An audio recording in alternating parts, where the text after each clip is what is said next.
నమస్తే, welcome to magazine story. America పరువు కాస్త మట్టిలో కలిసిపోయింది.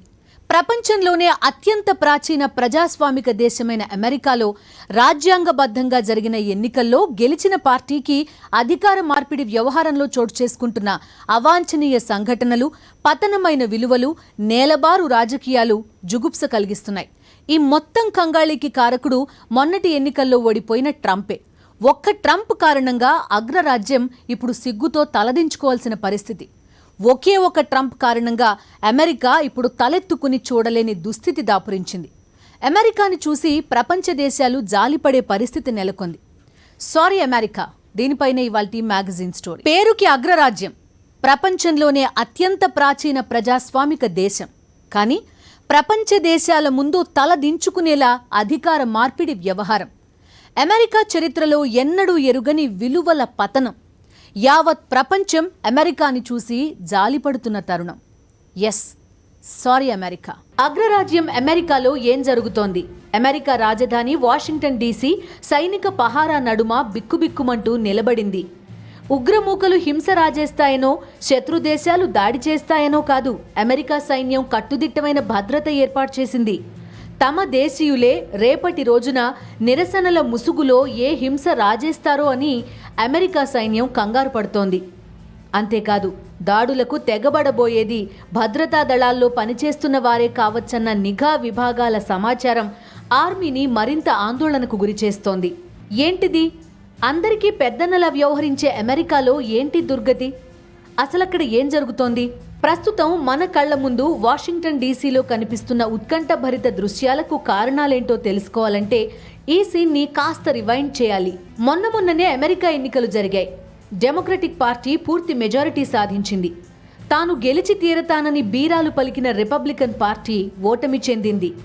గెలిచిన జో బైడెన్ ఈ నెల 20న అమెరికా నూతన అధ్యక్షుడిగా ప్రమాణం చేయాల్సి ఉంది. ఓడిపోయిన డొనాల్డ్ ట్రంప్ మాత్రం తాను ఓడిపోలేదనే ఇప్పటికీ అనుకుంటున్నట్టుంది. ఎన్నికల ఫలితాలు వెలువడిన తర్వాత చాలా కాలం పాటు తాను ఓడిపోలేదని ట్రంప్ దబాయిస్తూ వచ్చారు. వైట్ హౌస్ని ఖాళీ చేసే ప్రసక్తే లేదని ప్రగల్భాలు పలికారు. అయితే రోజులు గడిచే కొద్దీ అధికారం అనేది తనకి విడాకులిచ్చి బైడెన్తో వెళ్లిపోక తప్పదని ట్రంప్ గ్రహించారు.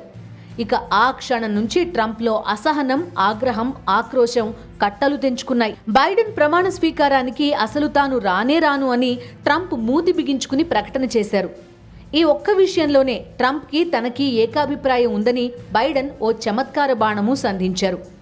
ఆ చమత్కారము ట్రంప్కి నచ్చలేదు. లోలోన కుతకుతలాడిపోయారు, కుతకుత ఉడికిపోయారు. లోలోన ఒకటే కసి.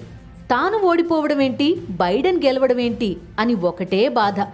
తనకు ఏమాత్రం నచ్చని బైడెన్ ప్రమాణ స్వీకారం చేయడం ఏంటి, అంతా సజావుగా జరిగిపోవడం ఏంటి అని ఒకటే కుత్సిత ఆలోచన. టాట్, అలా జరగడానికి వీల్లేదు.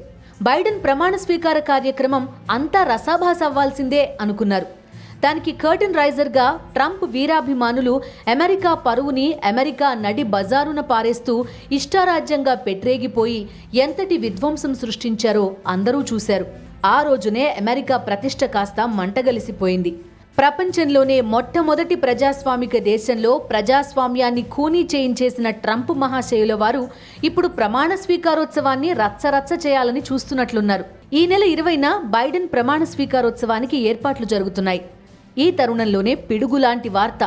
ప్రమాణ స్వీకారోత్సవం రోజున నిరసన జ్వాలల ముసుగులో పెద్ద ఎత్తున ఆందోళనలకు తెగబడేందుకు కుట్ర రచన జరిగిందని FBI బృందాలు హెచ్చరిస్తున్నాయి. నిరసనలు, ఆందోళనలు సాధారణ ప్రజలు, రాజకీయ పార్టీల కార్యకర్తలు చేయడం సర్వసాధారణం. కానీ ఇప్పుడు అమెరికాలో జరగబోయేది అది కాదు. భద్రతా దళాల్లో పనిచేస్తున్న వారే విధ్వంసాలను, ఆందోళనలను రెచ్చగొట్టే అవకాశాలున్నాయన్నది FBI ఇచ్చిన సమాచారం. ఇది నిజంగానే చాలా ప్రమాదకరమైన వాతావరణం. అమెరికా చరిత్రలో ఇంతవరకు 45 మంది అధ్యక్షులు ప్రమాణ స్వీకారాలు చేశారు. బైడెన్ 46వ అధ్యక్షుడిగా ప్రమాణం చేయాల్సి ఉంది. గతంలో ఏ అధ్యక్షుడి ప్రమాణ స్వీకార సందర్భంలోనూ ఎలాంటి అలజడులు, అడ్డంకులు, అభ్యంతరాలు ఎదురుకాలేదు. ఫలానా అధ్యక్షుడి ప్రమాణ స్వీకారోత్సవం సజావుగా జరగడానికి వీల్లేదని ఏ ప్రత్యర్థి అనుకోలేదు. కనీసం పైకి అనలేదు. అది అత్యంత సంకుచిత రాజకీయ మనస్తత్వమే అవుతుంది. అటువంటి సంకుచిత వ్యవహార శైలితో ఇప్పుడు డొనాల్డ్ ట్రంప్ అత్యంత అసహ్యకరంగా ప్రవర్తిస్తున్నారు. ట్రంప్ పద్ధతిని ఆయన సొంత పార్టీ నేతలే అసహ్యించుకుంటున్న పరిస్థితులు ఉన్నాయి ఇప్పుడు. అయితే ట్రంప్ మాత్రం ఎవరేమనుకుంటే నాకేంటి అంటూ అన్నిటికీ తెగించేశారు. నవ్విపోదురుగాక నాకేటి సిగ్గన్నట్టు నేలబారు రాజకీయాలతో అమెరికాకి తలవంపులు తెస్తున్నారు. క్యాపిటల్ భవనం చుట్టూరా 25,000 మందికి పైగా భద్రతా సిబ్బందిని మోహరించారు. భద్రతా బలగాల్లో ప్రతి ఒక్కరూ కూడా అత్యంత అప్రమత్తంగా ఉండాలని అధికారులు ఆదేశించారు. ఎటువంటి అవాంఛనీయ సంఘటనలు చోటు చేసుకున్నా వెంటనే తిప్పికొట్టేందుకు వీలుగా అంతా సిద్ధంగా ఉన్నామని భద్రతా బలగాలు అంటున్నాయి. దేశవ్యాప్తంగా పలు చోట్ల నిరసనకారులు హల్చల్ చేస్తున్నట్టు సమాచారం అందడం ఆందోళన కలిగిస్తోంది. అధ్యక్షుడి ప్రమాణ స్వీకారానికి ఇంత భారీ ఎత్తున ఏర్పాట్లు చేయడాన్ని అమెరికా చరిత్రలోనే ఎన్నడూ కనలేదు, వినలేదని అధికారులు అంటున్నారు. అమెరికాలోని విలువల పతనం గురించి ప్రపంచ దేశాల్లో ఇంతలా చర్చ జరిగిన దాఖలాలు కూడా గతంలో లేవని మేధావులు అంటున్నారు. అమెరికాని వివిధ కారణాలతో చాలా దేశాలు వ్యతిరేకించిన సందర్భాలు చాలానే ఉండొచ్చు. కానీ అమెరికాలోని ప్రజాస్వామిక వ్యవస్థలోని డొల్లతనంతో, ట్రంప్ వ్యవహార శైలి తెచ్చిపెట్టిన విలువల పతనంతో అగ్రరాజ్యానికి తలవంపులు వచ్చిన సందర్భాలు మాత్రం గతంలో ఎన్నడూ లేవు. ఈ మొత్తం రచ్చకు కారణం ఒక్కరే, డొనాల్డ్ ట్రంప్. తన 5 ఏళ్ల పాలనలో వైట్ హౌస్లో కూర్చుని ట్రంప్ తీసుకున్న అడ్డగోలు నిర్ణయాల సాక్షిగా అమెరికా ప్రతిష్ట మసకబారుతూనే వచ్చింది. వైట్ హౌస్లో కీలక జీవోలు, డాక్యుమెంట్స్, ఫైల్స్ విషయంలో ట్రంప్ వ్యవహార శైలిపై అధికార వర్గాల్లో తీవ్ర నిరసన ఉంది. కొన్ని ఫైల్స్ని ట్రంప్ ఉన్మాదిలా చించిపారేస్తూ ఉండేవారట. అందుకే ట్రంప్ పాలనలోని ముఖ్యమైన ఫైల్స్ ఎక్కడున్నాయో కూడా చెప్పలేని పరిస్థితి. అంత అనార్కీగా 5 ఏళ్లు కాలక్షేపం చేసేసిన ట్రంప్ వరుసగా రెండోసారి తానే అధ్యక్షుడినైపోతానని ధీమాగా ఉన్నారు. తమరి పాలన పట్ల ప్రజల్లో వ్యతిరేకత కనబడుతోందని నిఘా విభాగాలు చెప్పినా ట్రంప్ వాటిని నమ్మలేదు, పట్టించుకోలేదు. తానంటే గిట్టకే కొందరు అధికారులు వ్యతిరేక ప్రచారం చేస్తున్నారని ట్రంప్ సరిపెట్టుకున్నారు. ఎన్నికలు ముగిసి ఓట్లు లెక్క పెడుతున్న తరుణంలోనూ అదే ధీమా. ఎన్నికల్లో గెలిచేది, మరోసారి ప్రమాణ స్వీకారం చేసేది నేనే అని ట్రంప్ తనలో తాను అనుకుని దాన్నే పార్టీ నేతలకు నూరిపోశారు. బైడెన్ రిగ్గింగ్కి పాల్పడుతున్నారని, తాను గెలవడం ఖాయమని ఓట్ల లెక్కింపు సమయంలోనే ట్రంప్ చాటుకున్నారు. కొన్ని రాష్ట్రాల్లో ఓట్ల లెక్కింపు పూర్తి కాకుండానే ఆ రాష్ట్రాల్లో తాము గెలిచేశామంటూ ట్రంప్ మీడియా సాక్షిగా ప్రకటించేసుకున్నారు. ట్రంప్ అసత్యాలాడుతున్నారని, ఆయన చెప్పిన రాష్ట్రాల్లో ఓట్ల లెక్కింపు ఇంకా జరుగుతోందని అధికారులు వివరణలు ఇచ్చుకోవాల్సి వచ్చింది. ఇలా తాను ఓడిపోవడం లేదని అమెరికా ప్రజలకు తెలియజెప్పడానికి ట్రంప్ శత విధాల ప్రయత్నించారు. అయితే ఏవీ కూడా పనిచేయలేదు. రోజులు గడిచే కొద్దీ బైడెన్కి పూర్తి ఆధిక్యం రావడం, ట్రంప్ అధికారానికి చాలా దూరంలో నిలిచిపోవడం జరిగిపోయాయి. ఆ ఉక్రోషం ట్రంప్ని నిలువున దహించి వేస్తోంది. ఆ మంటలు ఇప్పటికీ ట్రంప్ను నిద్రపోనివ్వడం లేదు, ప్రశాంతంగా కూర్చోనివ్వడం లేదు, మనస్ఫూర్తిగా నవ్వుకోనివ్వడం లేదు. అనుక్షణం కక్షతో రగిలిపోతున్నారు. ఓటమి భారం అనుక్షణం గుండెల్ని తొలిచేస్తోంది. అంత బాధలోనూ నేనోడిపోవడమేంటి, ట్రంప్ ఎక్కడైనా ఓడిపోతాడా అని తనకి తాను సమాధానం చెప్పుకుంటూనే ఎంత రచ్చరచ్చ చేయాలో ఆలోచనలు చేస్తూనే ఉన్నారు. తన అభిమానులు, కార్యకర్తల ముసుగులో తన వాళ్ల చేత అమెరికా చరిత్రలోనే అత్యంత దుర్మార్గమైన కార్యక్రమాలకు తెగబడ్డారు ట్రంప్. ఎన్నికలు ఒక విధంగా ఆటల్లాంటివే. ఆటలో ఒక జట్టు ఓడిపోతే మరో జట్టు గెలుస్తుంది, అంతేకాని 2 జట్లు గెలవవు కదా. అలాగే ఎన్నికల్లో రకరకాల పార్టీలు బరిలో ఉంటే ఏదో ఒక పార్టీ మాత్రమే అధికారంలోకి వస్తుంది. అమెరికా వంటి దేశంలో కేవలం 2 పార్టీలే చక్రం తిప్పుతాయి కాబట్టి ఓ పార్టీ ఓడితే మరో పార్టీ అధికారంలోకి వస్తుంది. 2016 ఎన్నికల్లో పాపం హిల్లరీ క్లింటన్ విజయం ఇంచుమించు ఖాయం అని అంతా అనుకున్నారు. కానీ ఏం మాయ జరిగిందో, సమీకరణాలు ఎందుకు మారిపోయాయో తెలియదు. కానీ అనూహ్యంగా డొనాల్డ్ ట్రంప్ అధికారాన్ని ఎగరేసుకుపోయారు. ఓటమిని హిల్లరీ క్లింటన్ కూడా జీర్ణించుకోలేకపోయారు. ఇలా ఎలా జరిగింది అని తర్జన భర్జనలు పడ్డారు హిల్లరీ. లోపం ఎక్కడుంది అని ఆరాలు తీసుకున్నారు. సంతృప్తికరమైన సమాధానాలు దొరకలేదు. అయితే ప్రజాస్వామిక విలువలను గౌరవించి ఆమె హుందాగా వ్యవహరించారు. ట్రంప్ ప్రమాణ స్వీకారోత్సవానికి మాజీ అధ్యక్షుడు ఒబామా హాజరై హుందాతనాన్ని చాటుకున్నారు. 4 ఏళ్ల తర్వాత ఇప్పుడు జరిగిన ఎన్నికల్లో ట్రంప్ ఓటమి చెందారు. ఆ ఓటమిని జీర్ణం చేసుకోలేని ట్రంప్ గెలిచిన బైడెన్ని ఆడిపోసుకోవడం, అప్రజాస్వామికంగా వ్యవహరించడంతో పాటు చాలా అసంబద్ధంగా వ్యవహరిస్తున్నారు. బైడెన్ అధ్యక్షుడు కావడాన్ని ట్రంప్ జీర్ణించుకోలేకపోతున్నారు. మొత్తం ప్రపంచమంతా కుట్ర పన్ని బైడెన్ని అధ్యక్షుడిని చేసి తనని ఓడించారని ట్రంప్ మండిపడుతున్నట్లున్నారు. ఆ మంటల్లోంచే అమెరికా ప్రతిష్టకు ట్రంప్ అగ్గిపెట్టేస్తున్నారు. ఇది ఎంత మాత్రం మంచిది కాదని మేధావులు, ప్రజాస్వామికవాదులు హితవు పలుకుతున్నారు. అమెరికా సిగ్గుతో కుచించుకుపోతోంది. క్యాపిటల్ బిల్డింగ్గా పిలుచుకునే పార్లమెంట్ భవనంలోకే దుండగులు చొరబడిపోయి నానా రచ్చ చేస్తూ ఉంటే యావత్ ప్రపంచం అమెరికా కేసే అసహ్యంగా చూసింది. ప్రపంచ దేశాలకు ప్రజాస్వామిక పాఠాలు నేర్పాలని తహతహలాడే అమెరికాలోనే ప్రజాస్వామ్యాన్ని బాహాటంగా ఖూనీ చేస్తే చేష్టలుడిగి చూస్తూ ఉండిపోయిన భద్రతా బలగాల నిస్సహాయతను చూసి ప్రపంచ దేశాలన్నీ అనుమానంగా చూస్తున్నాయి. అధికార వర్గంలో ట్రంప్ వర్గం అన్ని రకాల అనర్థాలకు ఆజ్యం పోస్తూ ఉంటే అమెరికా ప్రతిష్ట నిలువున మంటగలిసిపోయిందని నిపుణులు అంటున్నారు. ఇప్పుడు ప్రపంచాన్ని తొలిచేస్తున్న ప్రశ్న ఒకటే. అమెరికాలో పార్లమెంట్ భవనం పైన దాడి జరుగుతోందంటే భద్రతా బలగాలు ఏం చేస్తున్నాయి? ఇటువంటి ఘటనలు భారతదేశం వంటి అభివృద్ధి చెందుతున్న దేశాల్లో కూడా ఎక్కడా ఎప్పుడూ జరగలేదు. భారత పార్లమెంట్పై పాక్ ప్రేరేపిత ఉగ్రమూకలు దాడికి యత్నించి భారీ మూల్యం చెల్లించుకున్నాయి. ఇప్పుడు అమెరికాలో క్యాపిటల్ బిల్డింగ్గా పేర్కొన్న పార్లమెంట్ భవనంలోకి ఆందోళనకారులు చొరబడి నానా రాద్ధాంతం చేశారు.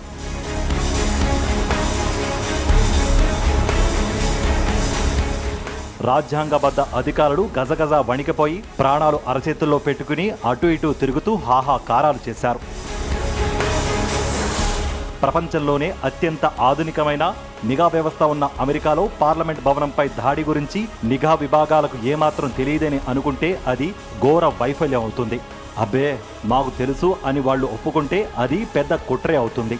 ఆందోళనకారులతో భద్రతా సిబ్బందే చేతులు కలిపినట్టవుతుంది. రెండింటిలో ఏదైనా అమెరికా పరువు గంగలో కలిసినట్టే.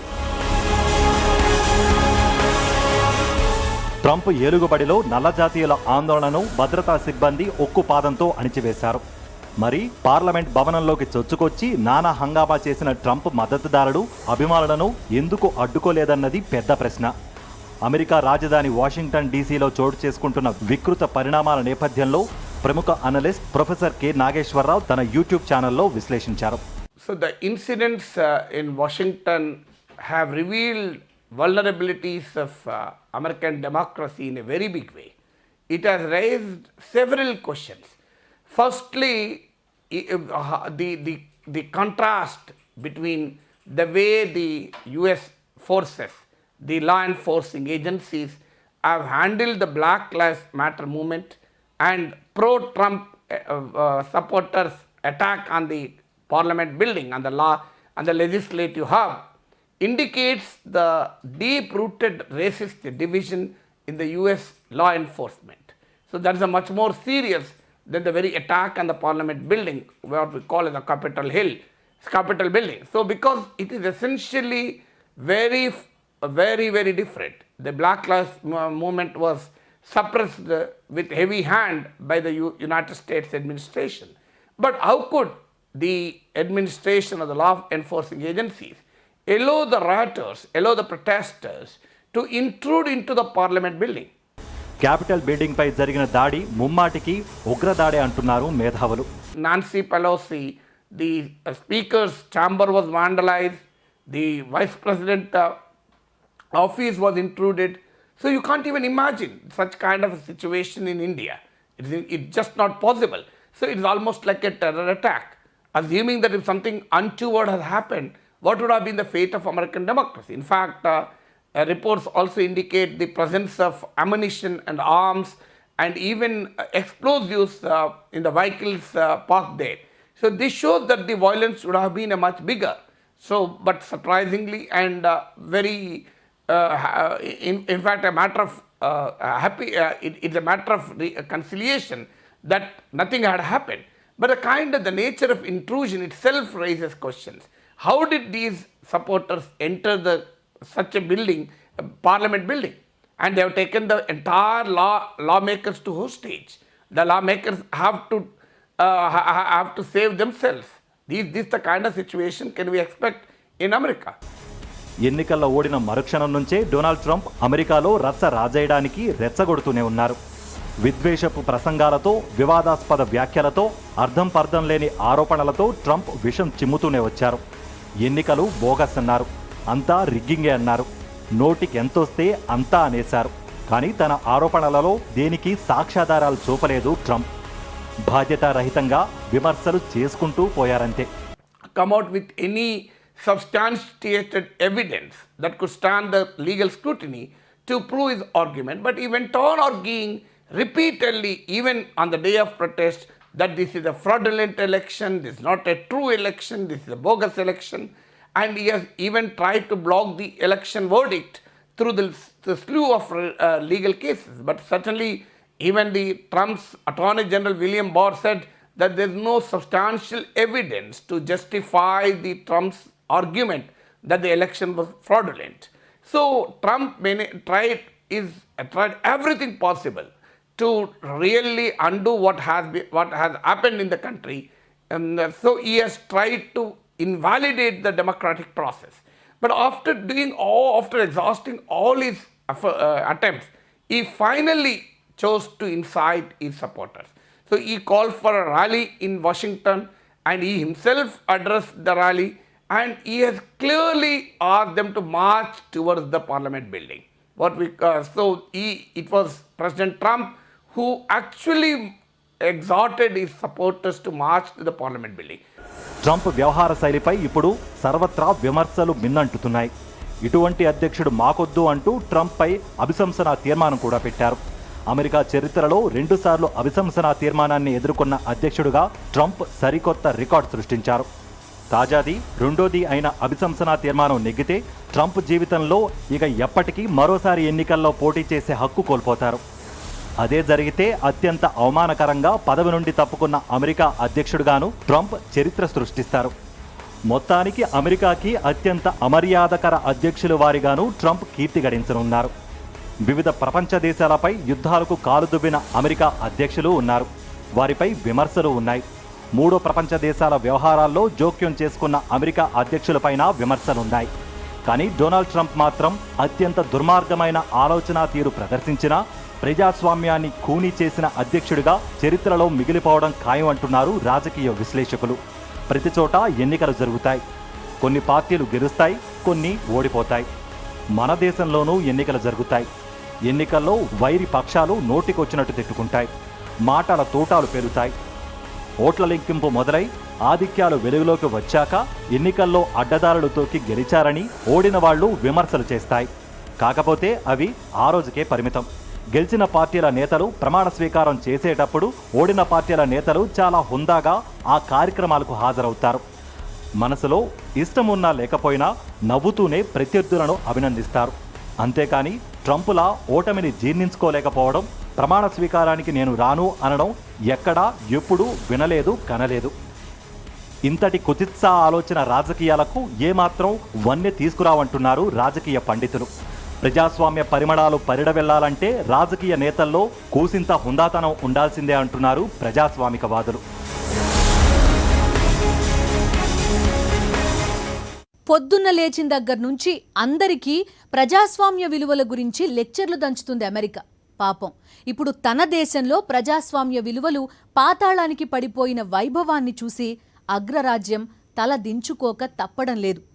అక్కడి ప్రజాస్వామిక వ్యవస్థల్లోని డొల్లతనం బట్టబయలు కావడం అగ్రరాజ్యాన్ని బాగా ఇబ్బంది పెట్టేస్తోంది. అయినా ఏమీ చేయలేని నిస్సహాయ స్థితి. పగవాడికి కూడా వద్దనుకునే భయానక పతనం. ఇది ఇవాల్టి మ్యాగజైన్ స్టోరీ. మరో ఇంట్రెస్టింగ్ టాపిక్తో మళ్ళీ కలుద్దాం. కాసేపట్లో కాళేశ్వరానికి సీఎం కేసీఆర్ మేడిగడ్డ ఎత్తిపోతల ప్రాజెక్టు పరిశీలన. నేడు ఢిల్లీకి సీఎం వైఎస్ జగన్మోహన్ రెడ్డి. రాష్ట్ర సమస్యలపై హోంమంత్రి అమిత్ షాతో చర్చ. దేశంలో ఇప్పటి వరకు 3.81 లక్షల మందికి టీకా. అందరూ క్షేమమని కేంద్ర ఆరోగ్య శాఖ ప్రకటన. గుజరాత్ సూరత్లో పెను విషాదం. కూలీలపైకి దూసుకు వెళ్లిన లారీ, 13 మంది మృతి. అమెరికా అధ్యక్షుడిగా ట్రంప్కు ఇవాళ చివరి రోజు. రేపు బాధ్యతలు చేపట్టనున్న బైడెన్.